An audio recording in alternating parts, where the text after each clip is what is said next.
Hey guys welcome back. അപ്പോൾ ഇന്ന് കാണുന്നത് സോഡ ആർട്ട് ഓൺലൈൻ ആനിമയുടെ സീസൺ 1 12ാമത്തെ എപ്പിസോഡാണ്. എപ്പിസോഡിലേക്ക് പോകുന്നതിന് മുമ്പ് എല്ലാവരും ചാനലും സബ്സ്ക്രൈബ് ചെയ്ത് സപ്പോർട്ട് ചെയ്യുക. അതുപോലെ ഇവിടെ ലൈക്ക് ചെയ്യാതെ എന്തായാലും ഇപ്പോൾ തന്നെ വീഡിയോ ലൈക്ക് കൂടിയും ചെയ്യുക. അപ്പോൾ ഏകദേശം 8 മാസമായി നമ്മുടെ ചാനലിൽ വീഡിയോ ഇട്ടിട്ട്. അപ്പോൾ ഇനിയും നിങ്ങളുടെ സപ്പോർട്ട് ഉണ്ടെങ്കിൽ മാത്രമേ നമുക്ക് ഇനിയും വീഡിയോസ് അപ്ലോഡ് ചെയ്യാൻ കഴിയുള്ളൂ. അപ്പോൾ എല്ലാവരും ഈ വീഡിയോന് താഴെ കമൻറ്റ് ചെയ്യുക. എപ്പിസോഡിനെ തുടക്കത്തിൽ തന്നെ കാണുന്നത് ഒരു ഓർഫണേജ് പോലെ ഒരു സംഭവമാണ്. സോ അവിടെ കുട്ടികളും കാര്യങ്ങളൊക്കെ ഉണ്ട്. അപ്പോൾ അതായത് അവരുടെ എല്ലാം ഗാർഡിയനായിട്ടുള്ളൊരു സിസ്റ്റർ ഉണ്ട്. സോ ആ സിസ്റ്റർ കിറിറ്റോനി ആസിനോണ്ടി കൂടെ സംസാരിച്ചുകൊണ്ടിരിക്കുകയാണ്. കാരണം യുവിയുടെ ബ്രദറിന് വേണ്ടിയാണ് അവർ അന്വേഷിച്ചുകൊണ്ടിരിക്കുന്നത്. സോ ഇവിടെ എവിടെയെങ്കിലും യുവിയുടെ ബ്രദർ ഉണ്ടോ എന്ന് അറിയാൻ വേണ്ടി. സോ ആ സിസ്റ്ററാണെങ്കിൽ അങ്ങനെ ഒരു ബ്രദറിനെ കുറിച്ച് അറിയില്ല എന്ന് പറഞ്ഞു. അങ്ങനെ പിന്നെ കാണുന്നത് യൂലിയർ എന്ന് പറയുന്ന ഒരു ലേഡി വന്നിട്ട് ആസിനോടും കിറിറ്റോടും സഹായം ചോദിക്കുകയാണ്. കഴിഞ്ഞ ദിവസം അവരൊരു ആർമിയുടെ കൂടെ ഫൈറ്റ് ചെയ്തിരുന്നു. സോ ആ കാര്യം അറിഞ്ഞിട്ടാണ് യൂലിയർ ഇങ്ങോട്ട് വന്നിട്ടുള്ളത്. കാരണം യൂലിയറിൻ്റെ ഗിൽഡിൽ എന്തൊക്കെയോ പ്രശ്നങ്ങൾ നടക്കുന്നുണ്ട്. അങ്ങനെ പിന്നീട് അവർ ആ ഓർഫനേജിലുള്ളൊരു റൂമിൽ ഇരിക്കുകയാണ്.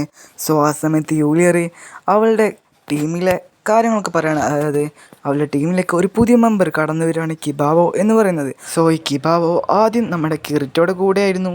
അതായത് കിറിറ്റോയൊക്കെ പാടെ ഒരു ടീം ഫോം ചെയ്യാൻ നിൽക്കുമായിരുന്നു. സോ ആ സമയത്ത് കിബാവോവും അതുപോലെ തന്നെ കിറിറ്റോയൊക്കെ ഫ്രണ്ട്സ് ആയിരുന്നു. സോ കിബാവോ ഒരു ഗിൽഡിലേക്ക് ചേരുകയാണ്. പക്ഷേ ആ സമയത്ത് കിറിറ്റോ ആണെങ്കിൽ ഒറ്റയ്ക്ക് ഫൈറ്റ് ചെയ്യാം എന്ന രീതിയിലായിരുന്നു നിന്നിരുന്നത്. സോ അതുകൊണ്ട് തന്നെ കിറിറ്റോ ഒരു ഗില്ലിലും ചേർന്നില്ലായിരുന്നു. സോ കിബാവോ ടീമിൽ ഗില്ലിനുള്ളിൽ വന്നിട്ട് അവരുടെ ലീഡറെ തന്നെ ഫൈറ്റ് ചെയ്ത് ഒരു ഡഞ്ചനുള്ളിൽ അകപ്പെട്ടിരുത്തിക്കാണ്. സോ കിറിറ്റോക്കും ആസിനക്കും മാത്രമേ അവളെ സഹായിക്കാൻ കഴിയുള്ളൂ, അവരുടെ ടീമിനെ രക്ഷിക്കാൻ കഴിയുള്ളൂ എന്ന് പറയാണ്. തുടക്കത്തിൽ തന്നെ ആസിനും കിറിറ്റോയും അതിന് സമ്മതിക്കുന്നില്ല. പക്ഷേ യുവി കിറിറ്റോയോടും ആസിനോടും അവളെ സഹായിക്കാൻ പറയാണ്. സോ അങ്ങനെ പിന്നീട് കിറിറ്റോയും ആസിനയും കൂടി കിബാവോനെ രക്ഷിക്കാൻ വേണ്ടി സഹായിക്കുമെന്ന് പറയാണ്. അങ്ങനെ പിന്നീട് കാണുന്നത് അവരുടെ ഡഞ്ചൻ്റെ ഉള്ളിലേക്ക് പ്രവേശിച്ച് അതിലൂടെ നടക്കുന്നതാണ്. പക്ഷേ പെട്ടെന്ന് അവർ പോയിക്കൊണ്ടിരിക്കുന്ന വഴിയിൽ വെച്ച് എന്തൊരു അസ്വാഭാവികത ഫീൽ ചെയ്യാണ്. അതുകൊണ്ട് തന്നെ അവരവിടെ നിൽക്കുകയാണ്. ആ സമയത്ത് അവിടെ കുറേയധികം ഒരു വലിയ ടൈപ്പ് തവളകളെ പോലെ തോന്നുന്ന മോൺസ്റ്റേഴ്സ് വരികയാണ്. സോ അതിനെ എല്ലാത്തിനെയും കിറിറ്റോ നശിപ്പിച്ച് കളയാണ്. സോ അവൻ അവരോട് ഫൈറ്റ് ചെയ്തുകൊണ്ടിരിക്കുന്ന സമയത്ത് തന്നെ യൂലിയർ കിബാവനെ കണ്ടുപിടിക്കാൻ വേണ്ടി തന്നെ അവനെ ട്രാക്ക് ചെയ്തുകൊണ്ടിരിക്കുകയാണ്. സോ അവൻ ഇവിടെ എടുത്തന്നെ ഉണ്ടെന്ന് യൂലിയർ ആസിനോട് പറയാണ്. സോ ആ സമയം കൊണ്ട് തന്നെ കിറിറ്റോ ആ എല്ലാ മോൺസ്റ്റേഴ്സിനെയും കൊല്ലുകയാണ്. അവറ്റകളുടെ എല്ലാം ഇറച്ചി എടുത്തു വെച്ചിരുന്നു. പക്ഷേ ആസിന് അതൊരു തെറിയായിരുന്നു. പക്ഷേ അവൻ എല്ലാത്തിൻ്റെ എടുത്തിരുന്നു, എല്ലാം കൂടി ആസിനെടുത്ത് എറിയുകയാണ്. അങ്ങനെ പിന്നീട് അവർ നടന്നു പോയിക്കൊണ്ടിരിക്കുന്ന സമയത്ത് കിറിറ്റോ പറയാണ് അവനെന്തൊരു ഹ്യൂമനെ സെൻസ് ചെയ്തു. സോ ആ സമയത്ത് യൂലിയർ അവിടേക്ക് ഓടിപ്പോവാണ്. പക്ഷേ പെട്ടെന്ന് കിറിറ്റോ അവളോട് നിൽക്കാൻ പറയാണ്. അതൊന്നും കേൾക്കാതിരുന്ന യൂലിയർ പെട്ടെന്ന് അങ്ങോട്ട് ഓടിപ്പോകുന്ന സമയത്ത് എന്തൊരു അപകടം സംഭവിക്കുകയാണ്. പക്ഷേ പെട്ടെന്ന് കിറിറ്റോ വന്ന് അത് തടയാണ്. അത് ഈ ഡഞ്ചൻ്റെ ബോസ്സായിരുന്നു. സോ ഈ ബോസ് കിറിറ്റോനി ആസിനേക്കാളിലൊക്കെ നല്ല പവർഫുള്ളായിരുന്നു.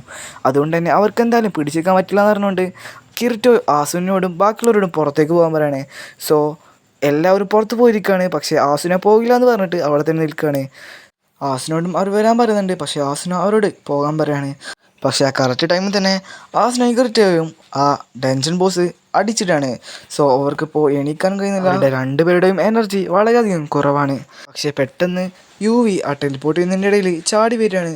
അങ്ങനെ അവൾ മാസമായിട്ട് ആ ഡഞ്ചൻ ബോസിന് മുന്നിൽ നിൽക്കുകയാണ്. സോ പെട്ടെന്ന് തന്നെ ആ ഡഞ്ചൻ ബോസ് അവളെ അറ്റാക്ക് ചെയ്യുന്നുണ്ട്. എന്നാൽ അവിടെ വെച്ച് നമ്മളൊരു കാര്യം മനസ്സിലാക്കുകയാണ്. അതായത് യുവി ഒരു ഇമ്മോർട്ടലായിട്ടുള്ള ഒബ്ജക്റ്റാണ്, അതായത് അവൾക്ക് മരണമല്ല. സോ ആ സമയത്ത് യുവി അവളുടെ ഒരു വലിയ സോൾ എടുത്ത് ആ ഡഞ്ചൻ ബോസിനെ തന്നെ ഒറ്റക്കങ്ങ് തീർക്കുകയാണ്. സോ ഈ സമയമായപ്പോഴത്തേന് യുവിക്ക് അവളുടെ പഴയ കാര്യങ്ങളും അവൾ ആരാണെന്നും എല്ലാ കാര്യങ്ങളും അവൾക്ക് ഓർമ്മ വന്നിട്ടുണ്ട്. സോ അങ്ങനെ പിന്നീട് അവർ മറ്റൊരു മുറിയിലേക്ക് ഇരിക്കുകയാണ്. സോ ആ സമയത്ത് യുവി പറയാണ് അവളൊരു മനുഷ്യനല്ല, അതായത് അവൾ വെറും ഒരു പ്രോഗ്രാമാണ്. ഈ സോഡ ആർട്ട് ഓൺലൈൻ എന്ന് പറയുന്ന ഈ വിർച്വൽ വേൾഡ് മുഴുവനായിട്ടും ഒരൊറ്റ സിംഗിൾ സിസ്റ്റത്തിലാണ് എല്ലാം റീഡ് ചെയ്യുന്നത്.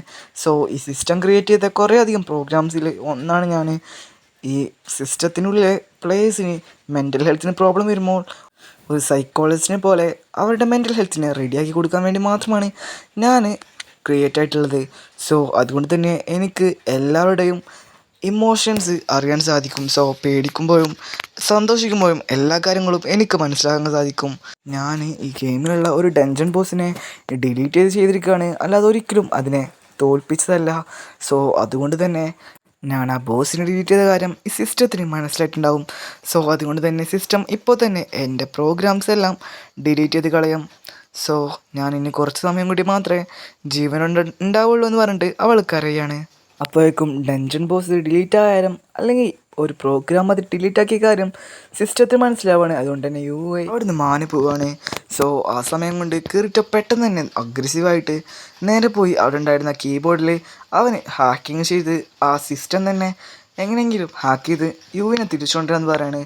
പക്ഷേ അവനെ കൊണ്ട് അതിന് സാധിച്ചില്ലെങ്കിലും അവന് യുവിയുടെ ഹൃദയം ലഭിക്കുകയാണ്. അവർക്കിനി ഈ വിർച്വൽ ഹാർട്ട് വെച്ച് ഈ ഗെയിമിനുള്ളിൽ തന്നെ യുവിനെ തിരിച്ചുകൊണ്ടുവരാൻ പറ്റും. അതല്ലെങ്കിൽ ഗെയിമിന് ശേഷം അതായത് റിയൽ വേൾഡിലെത്തുമ്പം നമുക്ക് എന്തെങ്കിലും ഒബ്ജക്റ്റോ എന്തെങ്കിലും വെച്ച് അവളെ എങ്ങനെയാണെന്ന് വെച്ചാൽ നമ്മൾ തിരിച്ചു കൊണ്ടുവന്നിരിക്കുമെന്ന് വാക്ക് കൊടുക്കുകയാണ്. സോ അവിടെ വെച്ച് ഇന്നത്തെ എപ്പിസോഡ് അവസാനിക്കുകയാണ്. അപ്പം ഇനി അടുത്തൊരു എപ്പിസോഡായിട്ട് വീണ്ടും കാണാം. അതുവരേക്കും ബൈ.